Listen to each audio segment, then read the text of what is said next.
안녕하세요 여러분. 오늘의 천자문사전은 235화 모시숙자입니다. 틀모, 베풀시, 말글숙, 모양자입니다. 여기서 이 모는 춘추시대 오나라 미녀 모장을 말하며, 시는 춘추시대 월나라 미녀 서시를 말합니다. 그리고 이 숙자라고 하면은 이 맑은 자태 또는 아름다운 자태를 말합니다. 따라서 이 사자를 번역하면은 모장과 서시의 아름다운 자태가 되겠습니다. 모장은 춘추시대 오나라의 일색이라고 불릴 만큼 아름다운 용모와 자태를 뽐냈으며 훗날 월왕 구천의 애첩이 되었습니다. 그리고 월나라 일색이었던 서시는 법녀의 계책에 따라 오왕 부차에게 바쳐졌으며, 이는 부차가 서시에 빠져 나라를 망치는 원인이 되기도 합니다. 보통 천하미인을 언급하는 사자로 치머낙안이라는 말을 사용하기도 하는데요. 이 빨래하는 서시를 본 물고기가 헤엄을 입고 물속에 깔아앉고 흉노로 말을 타고 떠나는 왕소군을 본 기러기가 날개짓을 입고 숲으로 가라앉았다는 말입니다. 그렇지만 이런 치머낙안이라는 어구는, 이 말의 시초는 사실 이 장자의 재물론에 나오는 이 모장과 여의로부터입니다. 장자의 재물론에 이런 어구가 있습니다. 한번 읊어볼까 합니다. 이 모장 여희 인지 소미야. 모장과 여희는 사람들이 아름답다고 하는데, 억연지 침입, 이 물고기가 보면은 깊이 들어가 버리고, 조견지 고비, 새가 보면 이 날아가 버리고, 미록 견지 혈취, 고라니와 사슴이 보면 빨리 달아나니, 사자 숙지 천하지 정색제. 이 넷 중 누가 이 천하의 올바른 아름다움을 알고 있단 말인가? 여기서 이 결은 결단하는 결이 아니고 빠를 혈자로 사용되었습니다. 이 문장이 말하는 것은 이 사람들이 모장과 여의가 아름답다고 하지만은, 다른 동물이 볼 때는 모장과 여의는 일반 사람들과 다름없어 이 마주치면 도망갈 따름이라는 말입니다.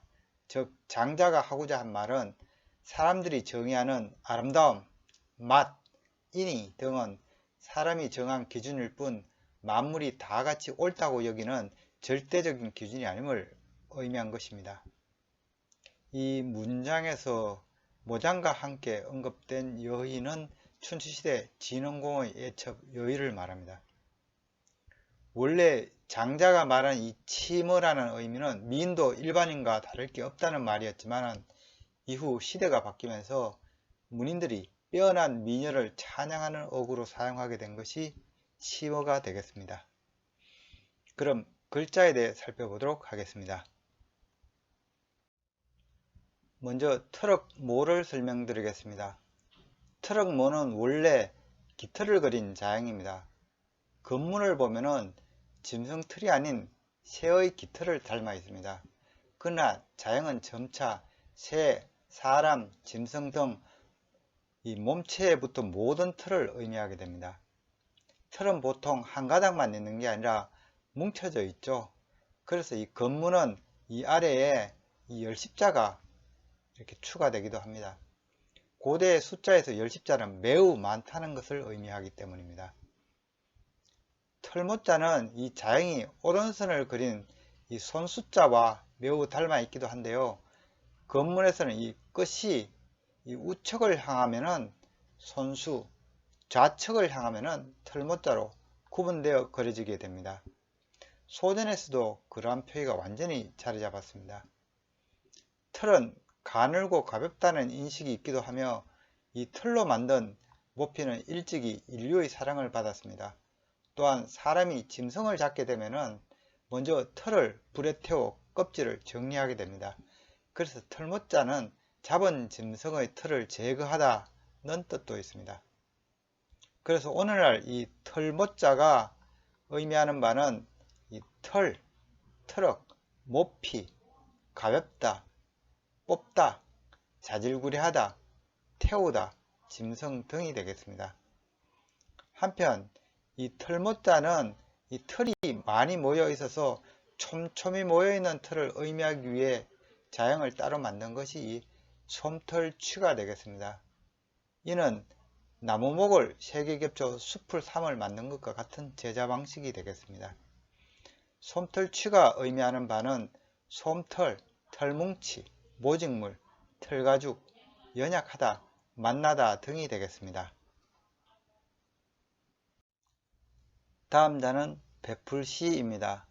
이 자는 나붓길 은과 어조사 야의 합자입니다. 나붓길 은은 원래 채찍을 그린 자형입니다.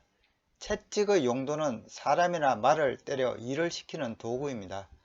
또는 이 팽이와 같은 장난감을 돌리는 역할을 하기도 하는데요. 아이들이 팽이 치는 것을 그린 자형으로는 이 놀유자가 있습니다. 이 자는 여기 보면은 나붓길 은과 아이자의 합자로 구성되어 있는데요. 이 아이가 팽이채를 들고 있는 모습입니다. 건문에서는 이 작은 팽이가 이렇게 함께 그려지기도 하였는데요. 원래 논류의 의미도 아이들이 놀다 였습니다. 나붓길 은은 그러한 채찍만 그려진 형태가 되겠습니다. 그리고 자형은 점차 깃발이 나붓기는 것으로 그 의미 변화가 일어나는데요. 건문에서는 나붓기는 깃발을 들고 있는 이 사람이 추가되어 오늘날의 자형이 만들어졌습니다. 또한 이 자형은 이 나붓기는 깃발을 들고 있는 사람이 아니라 이 채찍에 맞는 사람을 의미하기도 합니다. 그래서 이 채찍에 사람이 맞아 쓰러지다 이런 식으로 해석되기도 하는데요. 그래서 이 은이 뜻하는 바는 이 나붓기다는 뜻도 있고 또 쓰러지다는 뜻도 있습니다. 어조사야는 이 넓은 물통에서 이렇게 물을 흘러내리는 것을 그린 자형입니다. 초기 건문을 보면은 이 물통에서 물이 이렇게 흘러내리는 것을 볼 수 있습니다.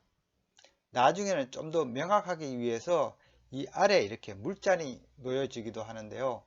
청동기 시대에 이 물통은 금속으로 만들기도 했으므로 재료를 뜻하는 이 쇠금자가 이렇게 추가되기도 합니다. 이후 소전자형은 이 물통에서 물이 흘러내리는 것을 그린 이 어조사 야와 이 물을 따르는 상자를 뜻하는 이 주전자 이로 나눠지게 됩니다. 주전자 이는 이 어조사 야의 상자 방이 합해진 형태로서 물을 따르는 상자, 즉 주전자를 의미합니다. 그래서 이 이는 술을 담는 주전자, 작은 손대야, 술 담는 그릇 등의 뜻을 갖고 있습니다. 어조사 야는 이끼야로도 불리우는데요. 이는 연달아 계속되다는 의미입니다. 물이 잔으로 연이어 흘러내리는 모습에서 그 의미가 기원한 것으로 보입니다. 그래서 그 의미가 있다이며 이끼야로 불립니다. 또한 무언가가 이렇게 연달아 계속 된다는 의미도 있어서 이때는 있다를 이로도 불리기도 하고요. 또한 자형이 일이 되다, 일이 되는구나, 일이 되는가 등 어조사로 널리 쓰이게 되는 것도 이 물 흐르듯이 당겨지는 이 형태에서 나온 것으로 판단되고 있습니다. 이끼야는 물을 따르던 이런 넓은 물통에서 출발했기 때문에 대야라는 뜻도 여전히 남아 있습니다. 우리가 쓰는 세숫대 야, 빨랫대 야에서 이 야의 어원이 바로 이 어조사 야와 일치하고 있습니다. 베풀시의 원래 의미는 이 사람을 채찍질 하다는 의미였습니다. 각골자를 보면은 이 등을 돌리는 사람이 있고 이 두 손으로 이 채찍을 손에 들고 이 등을 때리는 모습입니다. 이는 노예를 부리기 위한 수단일 수도 있고 나쁜 짓을 한 사람을 벌하는 것일 수도 있습니다. 이후 자형은 이 북돋우다, 고양시키다는 의미로 발전됩니다.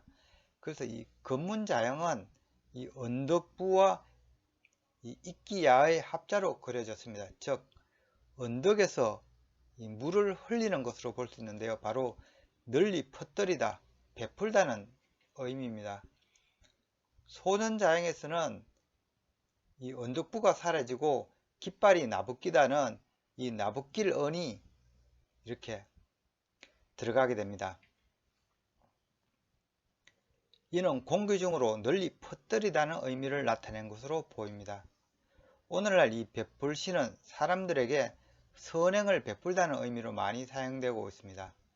따라서 이 베풀시가 뜻하는 바는 베풀다, 실시하다, 미치게 하다, 널리 퍼뜨리다, 나눠지다, 번식하다, 드러내다, 뽐내다 등입니다. 그리고 초기에 의미했던 이 벌하다는 의미도 남아 있어서 이 베풀시에는 이 탄핵하다는 뜻도 있습니다.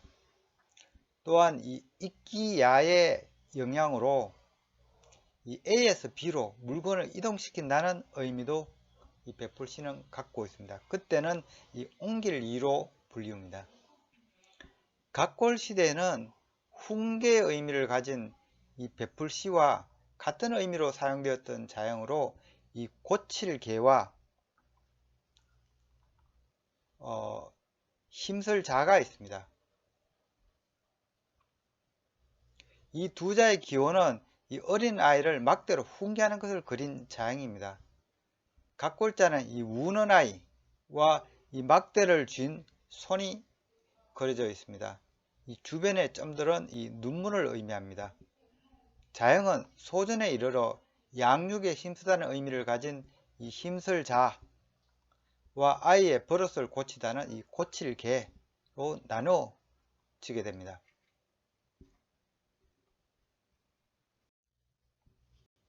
다음 자는 맑을 숙입니다.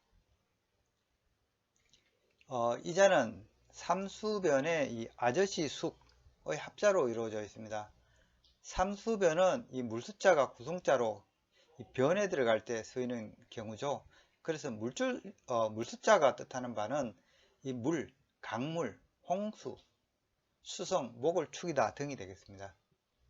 아저씨 숙은 165화 숙제남묘 및 184화 침묵저교에서 상세한 설명들이 있었던 자형인데요. 한 번 더 설명드리겠습니다. 아저씨 숙은 원래 이 줄기를 타고 오르는 강낭콩을 그린 자형입니다. 각골자를 보면 이 나뭇가지가 있고 이 가지를 이렇게 둥글게 타고 오르는 이 강낭콩이 그려져 있습니다. 끝에 이 화살표가 있어서 이 위로 타고 올라감을 나타냅니다. 일부 자형에서는 이 콩꼬투리가 그려지기도 하는데요. 건문자형은 사뭇 다릅니다. 콩을 타작하는 이 도리깨를 쥔 손으로 변형이 되었습니다. 그래서 흩어진 콩을 줍다 또는 줍다 또는 이 마무리하다는 의미가 새로 추가가 되었습니다. 또한 건문에서 이 자형은 이 손으로 이 머리의 상투를 트는 것으로도 보았는데요. 때문에 콩숙은 어른이라는 의미가 생겨나게 됩니다. 특히 콩숙의 각골 자형이 이 아우제와 닮아 있어서 이 아우에 해당하는 어른, 즉 숙부란 의미를 가지게 됩니다. 그래서 콩숙이 뜻하는 바는 콩을 줍다, 흩어진 것을 줍다는 뜻이 있으며 이 숙부, 시동생, 아저씨, 어리다, 젊다 등의 뜻을 갖고 있습니다. 한편 이 콩숙은 건문에서 또 다른 자형 해석이 생겨나는데요. 그것은 이 자형이 이 막대, 그리고 손, 그리고 이 자를 어릴 소로 본 것입니다. 즉 손에 막대를 쥐고 이 어린 사람을 이 훈육한다 또는 이 조용히 시킨다는 해석입니다. 따라서 자형의 훈계의 의미가 생기면서 이 손도 이 또자가 아닌 이 마디촌으로 이 변형이 되기도 합니다. 하지만 이 마디촌이 들어간 자형은 오늘날에는 거의 쓰이지 않습니다. 그래서 소전에서는 조용히 시키다는 해석이 생겨나고 그러한 해석에 기반한 새로운 자형들이 나타났는데요. 그것 중에 하나가 이 말걸숙이 되겠습니다. 말걸숙은 이 변에 삼수변이 들어가 있어서 이 물을 조용히 식히다는 의미가 됩니다. 그래서 이 잠잠해진 물에서 여러 가지 의미들이 파생이 되는데요. 자형은 맑다, 깨끗하다, 착하다, 어질다, 얌전하다, 아름답다, 길하다, 온화하다 등의 뜻을 담고 있습니다. 또 비슷한 자형으로는 이 머리 부에 이 집면자가 있는 형태입니다. 따라서 이 집을 조용히 시키다는 의미가 되는데요. 그래서 이 적이라고 하면 고요하다는 뜻으로 많이 사용되고 있습니다. 오늘의 마지막 자는 모양자가 되겠습니다. 이 자는 이 버금차와 이 아래 여인여의 합자입니다. 여인여는 이 여인 특유의 가슴이 그려진 이 성인 여성을 뜻하는 상형문자라고 일찍이 말씀드렸습니다. 여인여의 오늘날 의미는 여자, 딸, 처녀, 짝짓다, 시집 보내다, 이 연약하다, 보드랍다 등이 되겠습니다. 버금차는 현재 보면은 이 얼음빈과 하품험의 합자로 그려지고 있지만은 이 소전 형태는 두자와 하품험의 합자입니다. 각 골자를 보면은 이 입을 벌린 사람의 입에서 이 물방울이 튀어나오는 모습입니다. 이는 침을 튀기며 이야기하는 것을 그린 것이 되겠습니다. 따라서 이 자형의 원래 의미는 침을 튀기며 이야기하다이므로 뭔가 험담과 같은 독설을 퍼붓는 것으로 보기도 하고 누군가를 훈계하거나 나무라는 것으로 보기도 합니다. 또한 이 침을 튀기며 이야기하는 것은 예의가 없다, 방자하다, 무례하다는 의미로도 해석이 되었습니다. 또한 나중에 이 튀기는 침이 이 두이자로 변형이 되면서 새로운 해석이 덧붙여졌는데요. 이는 이 입으로 두 번째를 언급하는 것으로 본 것입니다. 그래서 자형에는 버금, 둘째 또는 이 차례, 행렬, 위계, 횟수 등 둘 또는 이 순서를 의미하게 됩니다. 또한 이 두이자가 나중에 이 예서에서는 이 얼음빙자로 변화가 되면서 자형에는 이 꼼짝 못하게 하다, 머무르게 하다, 더 이상 나아가지 않다는 해석이 또 등장합니다. 그래서 자형에는 머뭇거리다, 미루다, 머무르다, 여관 등의 의미도 생겨났습니다. 오늘날 이 버금차는 주로 이 머뭇거리다는 의미로 많이 사용되고 있는데요. 또는 이 버금의 의미로 많이 사용되고 있죠. 그래서 자형이 원래 의미는 누군가를 나무라거나 제멋대로 함부로 이야기하는 것을 의미한 자형이기 때문에 그 의미를 따로 나타내기 위해 이 마음심자를 이렇게 추가한 이 방자할 자가 소전에서 새로 만들어지게 됩니다. 모양자는 원래 훈계의 의미가 있었던 이 버금차와 여인여의 합자가 되겠습니다. 이는 여인을 훈계하다는 의미로서 여인의 품행을 나무라하다 또는 여인의 자태를 바로잡다는 의미를 갖고 있습니다. 그 뒤에 이 모양자가 뜻하는 바는 이 여인의 모양 또는 모습, 맵시, 풍치, 자태, 소질, 성품 등을 뜻하게 되었고 모양내다, 꾸미다, 방종하다 등의 뜻을 갖고 있습니다.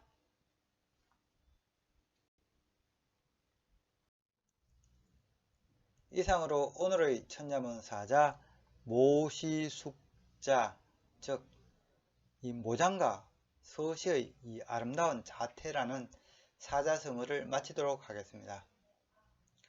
와싱상담이라는 이 유명한 사자가 있죠. 이 나무 장작 위에서 누워 자고 이 설계를 맛본다는 말입니다. 이 오왕 함녀가 월왕 구천의 공격을 받아 전사하자 아들 부차가 이를 원통해하며 이 장작 위에서 잠을 청하며 아베의 복수를 다짐합니다. 이후 부차는 복수에 성공했고, 이번에는 월왕 구천이 오나라에 당한 굴욕을 잊지 않기 위해 곰술개를 매일 핥으며 복수를 다짐하며 결국 오나라를 함락시켰다는 이야기입니다.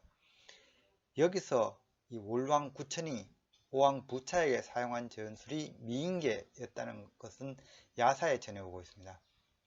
월나라 참모였던 법녀는 이 월나라 미녀 서씨를 오왕 부차에게 보내 부차가 국정을 소홀히 하게 하였고, 이 참모였던 오자스마저 없애버림으로써 오나라가 패망하게 되었다는 이야기입니다.